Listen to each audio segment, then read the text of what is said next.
The industrialization of France, however, was not without its own artistic revolutions. Pictured here is the work Red Boats at Argenteuil by Monet. Painted a decade after Olympia's announcement of the French identity, the pastoral landscape memorialized here is one of the new petite bourgeoisie lifestyle afforded to the French affluent enough to visit the suburbs of Paris after modernization. Marking a true shift in painting, the speed by which the world moved would be captured in Monet's brushstrokes, eschewing the traditions of color blocking and illustration to depict the process of seeing, not simply the image itself. Rather than create a still scene as done in The Fatherland Endangered by Guillaume, where individual vignettes of French identity and civic duties were painted without hierarchy, or by creating narrative tension through geometry and illustrative composition, color forms the basis by which hierarchy is preserved in Monet's work. Drawn first to the sun in this image, our eyes are then drawn to the fish below, each quick brushstroke a reflection of the way our eyes capture movement. Take, for example, a clock. Dart your eyes from it, and then dart your eyes back to it, and you will notice that the second hand always takes longer to move on the first second than the rest. This is because our brains, when shifting between perspectives, fill in the blur as we dart our eyes with an initial image of what we dart them towards, in order to minimize the blur of motion as our eyes dart around rooms. What Monet is capturing here is this process, the way by which color and nature leave an impression on our eyes, rather than simply the structure or narrative of an image as a whole. The totality of color in the sunrise is captured, as the sun is held as our introduction into the image. Then, guiding us through the way his eyes darted around the scene, Monet guides us into the flashes of his vision, turning the lake, its fishes, and its ripples into brushstrokes. In contrast, take David's Oath of the Herati once more. Color here is only used to convey the contrast between contours. Each figure is drawn, then filled in, according to the artificial lighting of the scene. Rather than display an artist's narrative vision, Monet, choosing color mixing over color contrast, would choose to depict the process of seeing itself. Depicting the movement of French people into the suburbs and the shifting ways they came to understand nature, vacation, and luxury in the process, paintings such as this one in Argenteuil use the process of vision as the perfect means to capture the reflections of light over water. Rather than simply draw an ocean and fill it in with color to evoke a mood like lighting in an opera, light itself becomes the poetry of this scene as our eyes dart around Monet's brushwork to remind ourselves of how, in flashes, we catch the glimpses of nature reflected back into itself through the waters of lakes and rivers. Nature itself was recreated through what would now be an activity known as recreation. The paintings, deemed incomplete, depict not objects or boats or bridges, but simply the light they emanate. The mirage of life, can then be said, was captured in the reflection of French architecture at the waters of Argenteuil. This new life, of course, came with it a fashion to match. Pictured here are the so-called lower classes of French life. A woman painted in drab harmony as her partner tries to swoon her over and convince her of the new life the French Empire has imposed onto her, still relegated to adornment in hat and dress as the boats in the background adorn the waters of Argenteuil. In between both figures in the background, smokestacks can be seen, followed by a rope hanging from a sailboat in the midground, leading the viewer to the flowers in the woman's hat in the foreground. Each of these symbols can be seen as representing three new tenets of the French petite bourgeoisie life: the industry, as seen by the smokestack, social class, as seen by the boat, and recreation, and the new access to nature by modernity, as represented by the flowers. The French identity, once confined neatly by the definitions of rural and urban, Paris and countryside, is now subsumed under this painting, as the freedom of movement, access to the art galleries for the new petite bourgeoisie to buy Monet's paintings, and the rejection of religious tradition lay the foundation for the new French identity. It is this new industry that lies at the heart of the latter half of French painting in the 19th century. Industry speeds up life as the speed by which work and labor is completed takes hold over daily ritual. Smokestacks, pictured here, simply adorn the backgrounds as clouds, while a train goes over a newly minted bridge with a sailboat underneath. The blurring of industry and nature, man and machine, man and God, all are ushered in by the speed of Monet's brushstrokes. Argenteuil is as man-made as the factory itself, its new idyllic pastures not simply machinations of Titian and his pastoral landscapes made in the image of Greek myth. Rather than be restricted by painting conventions, Monet subsumes modern life through the new logic he invented for painting. Rather than have man be represented through his idealized form and then be filled in, his might is represented metaphorically through his industry and the speed of the new lifestyle and artistry it afforded him. Pastoral depictions of the French suburbs take precedence in the late 19th century once more through the works of Seurat. Pictured here is a similar idol, but of different ideology, of the classical pastoral works of Europe. Bodies are not preserved through Greek and Roman myth. Instead, doing away with Impressionism and ushering in the practice of pointillism, pale white nudes continue to exist, except in this case, their solitude and solemnity is an example of the way their bodies have been worked at the factories pictured from afar.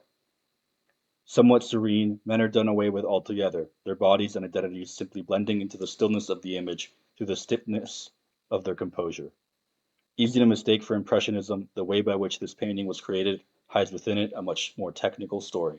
It is in contrast to the bathers at Asnières that this now most famous work, A Sunday Afternoon on the Island of La Grande Jatte, was painted between 1884 and 1886. A famous area to meet prostitutes at the time, the painting is filled with references to them. Both the woman holding a monkey on a leash and the woman fishing are said to be of women looking for juggalos. The renderings of human beings here were so stiff they were compared to Egyptian hieroglyphs. There is almost no interaction in the image, as the middle classes of France enjoy their public selves with one another privately, as modernization bleeds into pastoral life. Notice here, too, the aura and halo that exists around the bodies of all the bodies pictured here. Rather than having contour, these bodies, using new pointillism techniques, were rendered free of the need of contour altogether. It was based upon this principle that Seurat founded the Neo-Impressionist thought. Believing that Monet's paintings were too subjective, Seurat, an anarchist, believed that there was an inherent color hierarchy to the world, one defined by the scientific aesthetic principles of color theorist Charles Henry. Choosing solely individual pigments, color theorists of the time divided color into 12 different hues, only to alter the tones by adding or removing white from the mix. Seeing how, when mixing colors, colors would dull in tone, especially if, for example, you mixed colors opposite on the color wheel, such as yellow and purple, Seurat and his neo-impressionists, using pointillism, forewent the practice of mixing colors altogether. Instead, they simply placed dots of intense hues onto the canvas, each one only existing side by side to another complementary color.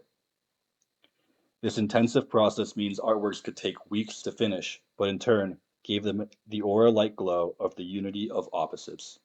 Serving as musical notes do in harmony, or the voice in Beatles songs forming a chorus, the specificity of color meant that there was no artist's vision or subjectivity as Monet was enslaved to. Instead, painting of this caliber, in the eyes of the neo-impressionists, was completely objective, following the laws of science, not man's nature, as the foundation of its moral aesthetics. Water in Seurat's world and its reflections would not be captured in movement through the subjectivity of Monet's eyes. Instead, it would be captured objectively, following higher moral standards of aesthetic sensibility. This means, in the case of older contours, the laws by which these paintings abided could be sidestepped by Seurat. In Delacroix's Massacre at Chios, contour and its small negation provided a red glaze and shadow to all bodies that inhabited it, much like the sensual contour of Titian's Venus. In either case, however, the bodies are still rounded whole by the filling in of their forms. Seurat, no stranger to this, was himself under the constant pressure of enclosing his bodies and their figures through previous pictorial laws. Pictured here is his ability to do so. Enclosed from the world is this helmeted warrior whose identity and body is resolved through his enclosure, both from the world and from himself. Seurat, however, had no interest in continuing this practice, choosing instead to, through pointillism, refuse to enclose his bodies altogether. In turn, they become unresolved, as much Protestant murals and identities of the bourgeoisie ideal of nature as the world and backgrounds which they inhabit. In either case, both Monet and Seurat sought to respond to the industrialization of France in different ways. If Monet made improvisational paintings in the style of today's jazz musicians, Seurat made classical orchestras, each dot hoping to quote-unquote obey the laws of nature in a process Nietzsche later described as the tyranny of the self. Monet changed what it meant to be a skilled painter. His paintings were uniquely his, not made in the image of the French Academy, each one a window marked with the signs of his manufacture and his reality. Much like the river of information we catch glimpses of ourselves on our Instagram feeds, each one uniquely our own, the language of Monet's ability to capture the way we see is as subjective as them. Seurat, however, believed that, much like the labor on the factory floor, painting could be industrialized and follow the laws of color science. Objectivity and its mass production in factory lines was as much a tool that artists could use as the industrialists of the West did. It is upon the industrialization of labor that William Morris, British printmaker, founded his practices upon. Factories had changed the nature of the division of labor and man's relationship to it. Unlike the skilled labor of a single cobbler, unskilled labor becomes the norm at factories, where men are expendable operators of machinery. A type of cannibalism, this factory labor consumed man's body, a consumption Morris hoped to overcome by reuniting manual and intellectual labor. His art prints and wallpapers, reminiscent of Muslim geometric patterns, created museum quality art for those who could afford them, bringing in high art into everyday homes. Based on the belief that everyone had innate aesthetic impulses, his wallpapers hoped, through it, to create a future of aesthetic pleasure made by the impossible president of factory labor. Morris himself was not alien to high art. Pictured here is his own painting capabilities in the year of 1858. This kind of portraiture, as was in the practice of painters like David, who painted the death of Marat, was based on the ability to capture an idea through color and illustration. It necessitates a liberal arts background to fully capture its symbolism, where manual production, taught in academies, is inferior to the idea or the story the painting wishes to convey. By 1861, Morris would eschew this to found his print shop. For Morris, the intellectual labor of print design and printmaking were intertwined. Much like the intellectual labor of video editing, this labor could preserve itself through modern life. Morris and the brotherhood he would found believed that Raphael and his Renaissance school lied about pictorial representation. It is from his school that academies were formed, and the liberal arts and the rupturing of art from day-to-day life was, in Morris' worldview, birth. Seen as primitive at the time, his woodblock prints are still available for purchase today. The wearing down of woodblocks over time would only add, in Morris's eyes, humanity to the industrial society of which he believed, through his art, could be rectified into a more perfect future. Woodblocks, despite being outdated, only added, especially in today's age, to the ornate quality by which he believed all men were entitled to. Rather than represent the view of a single artist's brushstroke, or the scientific color theory of Seurat, Morris believed himself that manual labor itself could be transformed into intellectual labor. Technological progress for Morris did not equate to societal progress. For Morris, a window into man's perspective and his ability to capture it in painting was not on the same caliber of simply using the symbols of nature to represent aesthetic beauty. Art for Morris did not belong in a separate domain. AI based art for Morris would pose multiple questions. Is the collective nature of artificial intelligence, the coders who came together to make it, a higher intellectual pursuit than the manual labor and liberal art education of the artists that came before it? France, it seems, had no time to stop industrializing to answer such questions.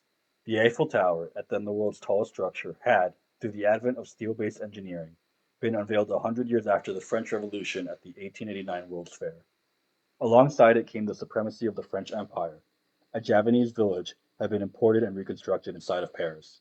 Not only did it display the might and breadth of the French Empire, it simultaneously displayed the supposed subhuman nature and primitive nature of the people of Java. Upon seeing this, Paul Gauguin, a friend of Vincent van Gogh's, decided to move back into the French countryside, hating the modernization of French society. Once depicted and practicing in the styles of Courbet, the French countryside had been remade in the image of the petite bourgeoisie who came from Paris. While it may be easy to see Gauguin's rejection of France for primitive Haiti as anti-Western or irrational, it is important to note that apart from leaving the constrictions of Christian morality, he is also returning to a version of the world closer in nature to that of the primitive Greeks and Romans. Rather than idolize their green pastures from afar and try to interact with the metaphysical through metaphor, Gauguin's rejection of modernity is in itself a modern concept. His rejection of it is spurred by his artistic desire to capture something artists of the time could only imagine through their modern lens. Uninhibited now by the false moral platitudes of modern civilization, Gauguin leaves France and his family behind to pursue the true metaphysical in the freedom of Tahiti, a freedom not in line with the liberty Marat was stabbed to death in his bath for. Looking to capture his own desire and Western anxieties through his Tongan wife of 13 years, Gauguin only sees his own fears about himself reflected in her.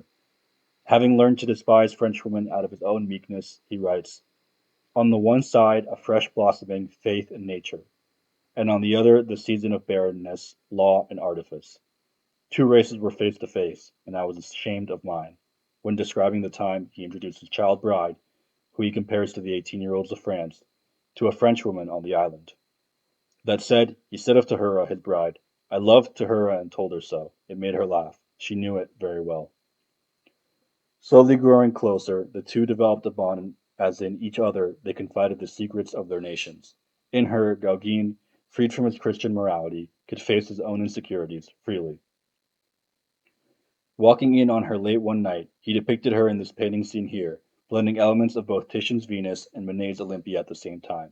He described the scene in a letter like so.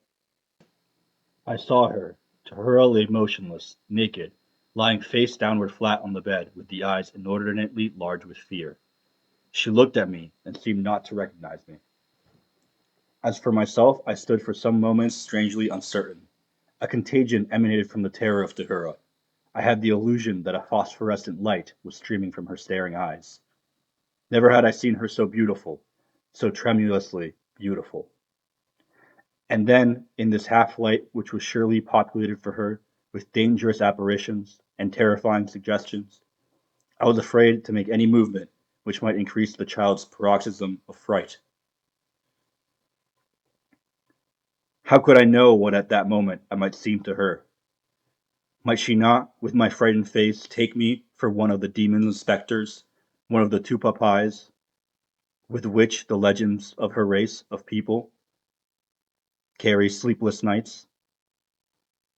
Did I really know who in truth she was herself? The intensity of fright which had dominated her as the result of the physical and moral power of her superstitions had transformed her into a strange being, entirely different from anything I had known heretofore. Rather than come into contact with her, he comes into contact with his own insecurity, the one that drove him out of France, and in doing so, through her, finds the beauty of his nation in his process. The ghosts he speaks of are not her own. Rather, they are the ghosts he thinks she has, ghosts that only exist in his mind, born of his own history and socio-economic context. Painting her as his own Venus, as his own Olympia, he finds in Tahura the France and his motherland he was always looking to capture, one that continued to be haunted not by Tongan ghosts, but by the spirit of Marat himself. Coming in contact with a different type of civic duty, it is through his painting and his ability for biography that this Tahitian woman becomes a French one, for in being painted through a Frenchman's eyes, the only aspects of her captured are those a Frenchman could or could not understand.